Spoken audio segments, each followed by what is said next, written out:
Hello అందరికీ, మీరు ఏదైనా ఆధ్యాత్మిక ప్రదేశానికి వెళ్ళాలనుకుంటున్నారా? అయితే తెలంగాణలోని దుబ్బాకలో కొలువై ఉన్న శ్రీ భూదేవి నీలాదేవి సమేత శ్రీ వెంకటేశ్వర స్వామి ఆలయానికి రండి. ఇది దుబ్బాక బాలాజీ టెంపుల్గా పిలువబడుతుంది.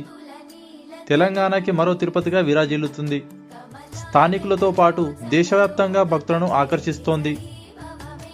గోపురం నుంచి గర్భాలయం వరకు అలౌకిక శోభ, స్వామివారి ముఖకట్టం చూస్తేనే మనసు స్థిరపడుతుంది. ఇక్కడి ప్రశాంతమైన వాతావరణం, భక్తుల ఉత్సాహం మిమ్మల్ని తిరుమలను గుర్తు చేస్తాయి.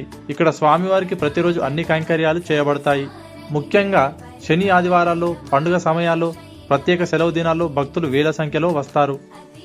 ఇక రాబోయే వైకుంఠ ఏకాదశికి దాదాపు 1,00,000 మంది భక్తులు వస్తారని అంచనా వేస్తున్నారు. మరి ఇలాంటి ప్రదేశానికి మీరు కూడా కుటుంబంతో గాని, స్నేహితులతో గాని వెళ్ళాలనుకుంటున్నారా? అయితే అందరికీ షేర్ చేయండి. నచ్చితే ఈ వీడియోని లైక్ చేయండి. ఓం నమో వెంకటేశాయ అని కామెంట్ చేయండి.